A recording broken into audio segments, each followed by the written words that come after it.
We've been getting a lot of questions lately, folks asking about guitar and bass pickups. Mhm. Maybe you're looking at your guitar right now thinking, could a pickup change really unlock that sound I hear in my head? Or maybe you're just, curious what those little magnetic things actually do. Yeah, definitely. And you all send in some great stuff for us to dig into on this. Really good material. We We've did. got these really detailed articles from Malagoli's site about choosing pickups, one for guitar, one for bass. Really breaks it down. Right. And then there are those YouTube videos. Malagoli TV has one that's sort of a general guide, Como Escalar Captadores. Okay. And another one from O Musico that's more of a hands-on review, which is cool.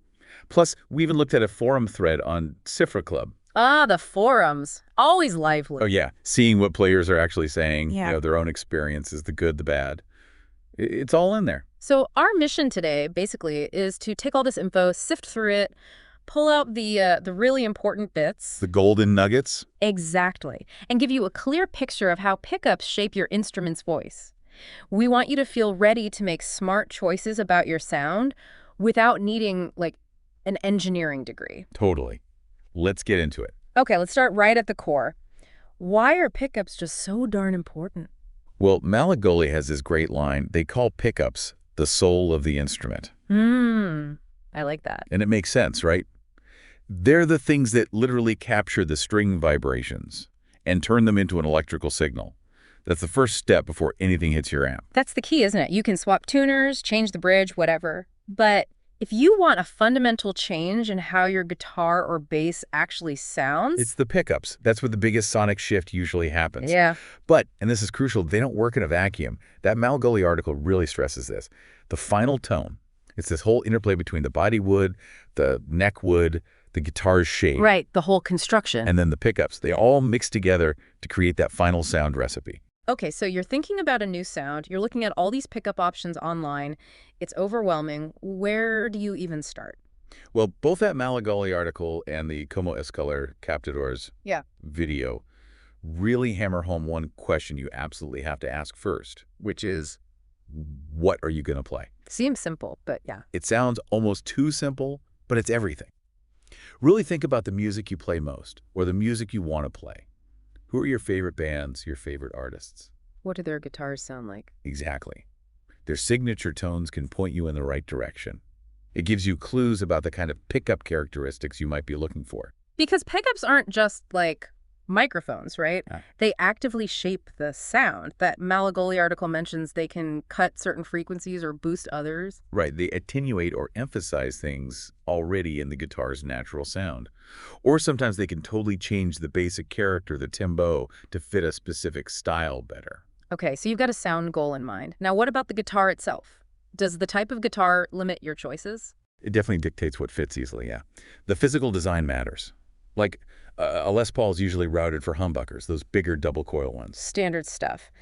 And a Strat usually takes single coils, the narrower ones? Traditionally, yes. But it's not quite so rigid anymore. There are lots of clever workarounds now, which Malagoli talks about. Like what? Well, you can get P90s, which are kind of like beefy single coils, but built into a humbucker-sized casing. Malagoli's Fat Boy is one example they mentioned. Ah, so it drops right in. Exactly. And the other way around, too. You can get humbucker sounds from a pickup that fits in a single coil slot. Think Seymour Duncan hot rails or that M-designed hot blade. Right. The mini humbuckers. Yeah. And then there are stacked humbuckers, things like the Fender Noiseless or M-Design's hot stack. They look like single coils, fit in the same spot, but they're designed to cancel hum and often have a bit more output, closer to a humbucker feel. So less noise, more punch, single coil size. Basically, yeah.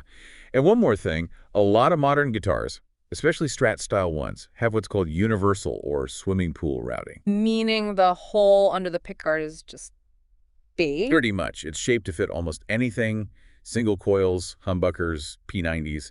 So often all you need to change pickup types is just a new pickguard to hold them. No woodworking needed. That really opens things up for experimenting then. Definitely gives you more flexibility. Okay, let's get specific. Say someone wants that really heavy, aggressive sound metal, hard rock, that kind of thing. What pickups should they be looking at?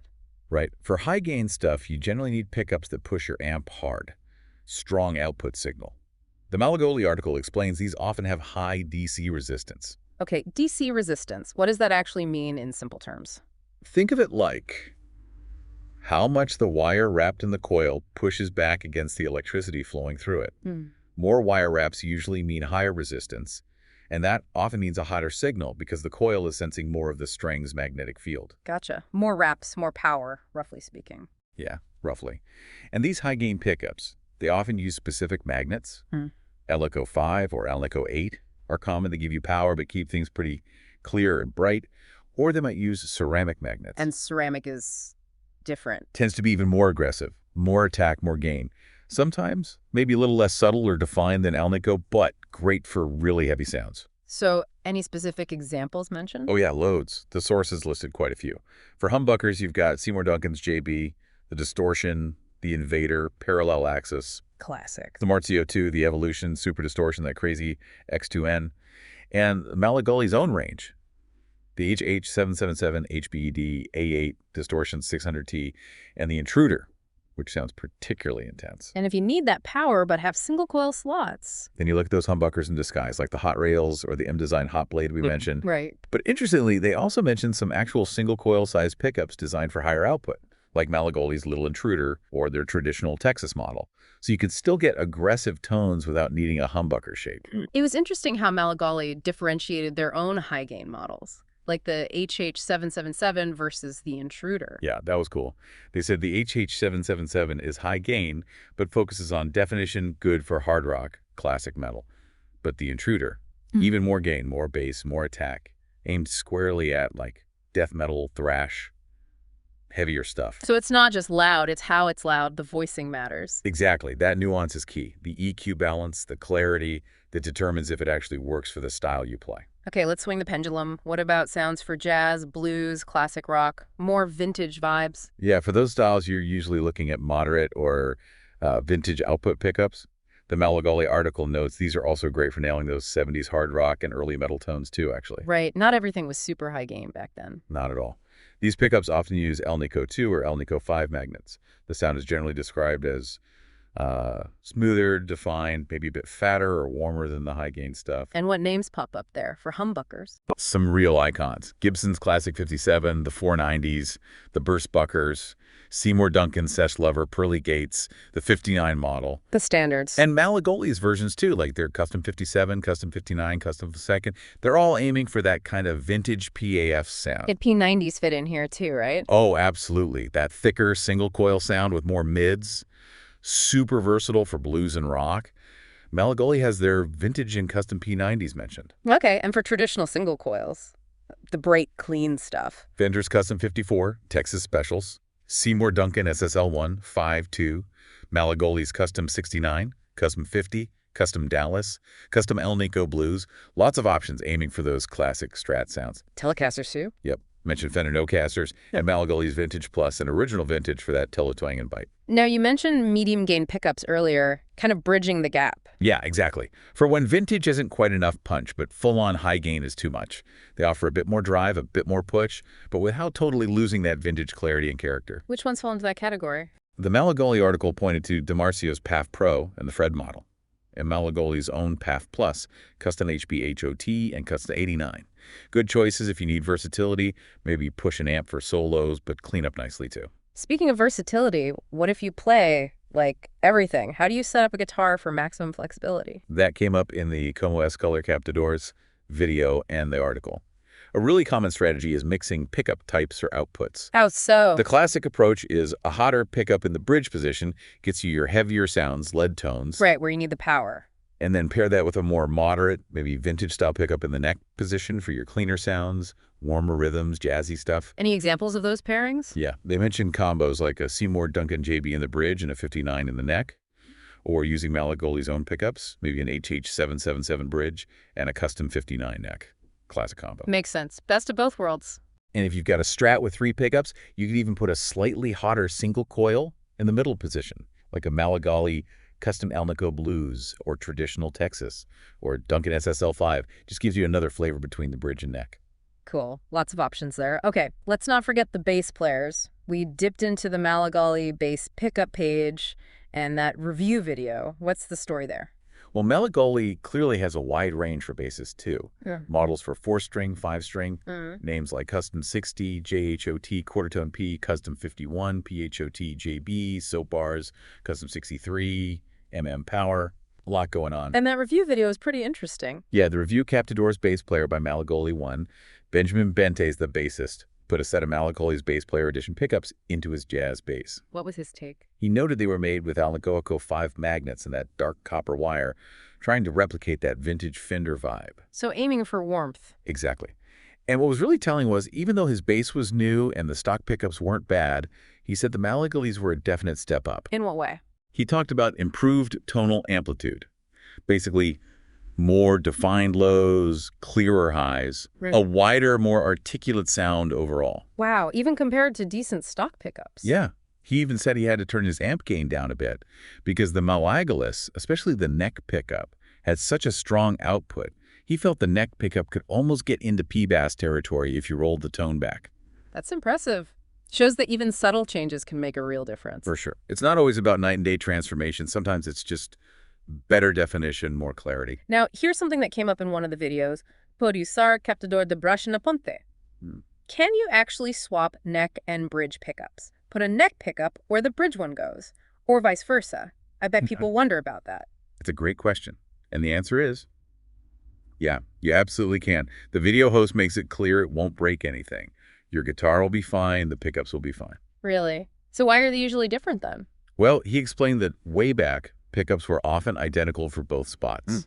Any difference came down to tiny variations in winding. But later, designers started tweaking them. Bridge pickups usually get wound a bit hotter, more wire, higher DC resistance, or maybe get stronger magnets Why do that? to compensate, basically. The strings vibrate less near the bridge, and the sound is naturally brighter there. So a hotter pickup helps balance the output with the neck position and adds a bit of fullness. Ah, okay. So if you do swap them, what happens to the sound? If you put a neck pickup, usually lower output, in the bridge spot, the video says expect a thinner, maybe brighter, more trebly sound, because you're putting a less powerful pickup in the position that already emphasizes highs. Right. And the other way, bridge pickup in the neck. That'll generally give you a thicker, bassier sound, probably with noticeably more output, maybe even a bit boomy, because the neck position naturally emphasizes lows, and you're putting a higher pickup there. Interesting. The video mentions some famous players actually liked using the same pickup in both spots, like Van Halen. Yeah. Apparently he experimented with that quite a bit. It just proves that, rules are meant to be broken sometimes. Tone is subjective. Experimentation is key. But there's a catch, right? Something about spacing. Ah, yes. The practical bit. String spacing. The strings are further apart over the bridge pickup than they are over the neck pickup. Makes sense. So bridge pickups are usually built with wider pole piece spacing, maybe 52 millimeters for a humbucker. Neck pickups are narrower, maybe 49 millimeter. So if you swap them, the poles don't line up perfectly under the strings. Exactly. Now, the video host points out this isn't always a huge deal. Some guitars, like American Strats, apparently use the same spacing for all pickups anyway, but it is a physical difference. Could it affect the sound, that misalignment? Possibly. He suggested that putting a high-output bridge pickup in the neck, where the strings might not align perfectly, it might actually reduce the output slightly, which, ironically, could be a good thing if you find bridge pickups too powerful for the neck position anyway. Huh. An accidental feature. Could be. So yeah, you can swap them. Just be aware of the tonal shifts and that minor pole piece alignment thing. It's doable, but maybe not always ideal depending on what you want. Okay, let's loop back to something from that first Malagoli article. Upgrading budget guitars, the ones often made in Asia. They asked what it takes to make them sound, more high-end. And their number one answer, loud and clear, change the pickups. We keep coming back to that. Because it's true. They argue it's the single biggest sonic upgrade you can make to an instrument in that price range. They also mention looking at other parts too, right? If you're upgrading pickups. Yeah, smart point. If you're putting in nice new pickups, check the pots, the volume and tone knobs. Cheap pots can strangle your tone, even with great pickups. Might be worth upgrading those too. And strings, obviously. Always good to have fresh strings. But yeah, pickups first, then maybe pots. And installation. They had some advice there too. Definitely. Both Malagoli and the O Musico video strongly recommended. If you're not comfortable with soldering, if wiring diagrams look like spaghetti, take it to a pro. A luthier or a good guitar tech? Absolutely. They'll wire it correctly, make sure it's grounded properly, no annoying hum. And they could do a proper setup afterwards, too, make sure it plays great.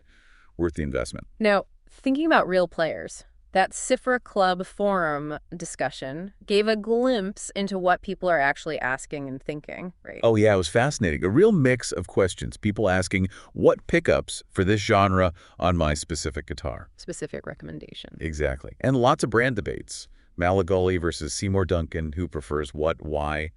People sharing their own very subjective takes on how different pickups sound to them. It really drives home how personal tone is. What one person loves, another might hate. Totally. And brand perception plays a huge role, too. One point raised in that forum was really interesting about blind tests.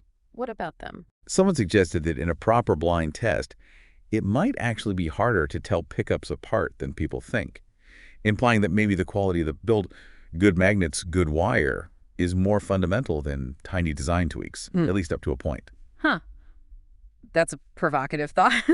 So maybe focusing on well-made pickups is key, regardless of the hype. It's certainly a perspective. Yeah. Suggests that once you reach a certain level of quality construction, the differences might become more subtle, more about specific voicing than just good versus bad. Quality materials matter. Okay, nearly there. Any final practical tips, maybe from that Oh Musico installation video for those brave enough to try it themselves? Yes, two really good ones. First, and this is important, don't cut the pickup wires too short. Why not? Because one, it can void the warranty on the pickup, and two, it makes it much harder if you ever want to sell the pickup or move it to another guitar later. Leave some slack. Good advice. Keep your options open. What was the other tip? Simple but brilliant.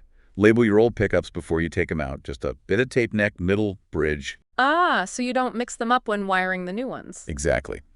Saves a potential headache later, trying to figure out which wire goes where, especially if they all look similar. And they showed a testing trick, too. Yeah. Before putting the pickguard back on and restringing everything, plug the guitar into an amp, then gently tap each pickup's pull pieces with a metal screwdriver. And you should hear. A little thump or click through the amp.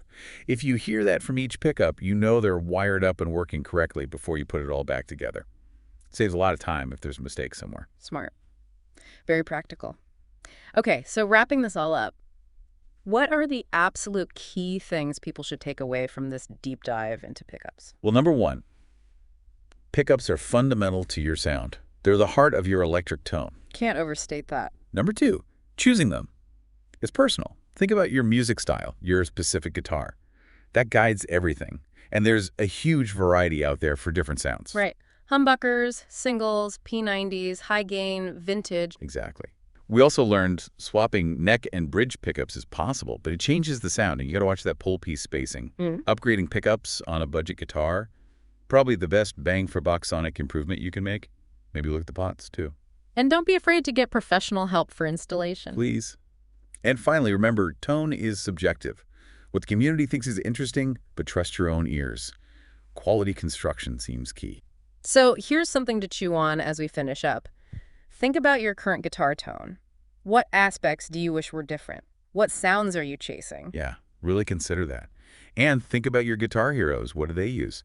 That Malagoli video mentioned a table on their Facebook group linking artists to pickup models. That could be a cool place to look for ideas. Definitely. We really hope this helped you navigate the world of pickups.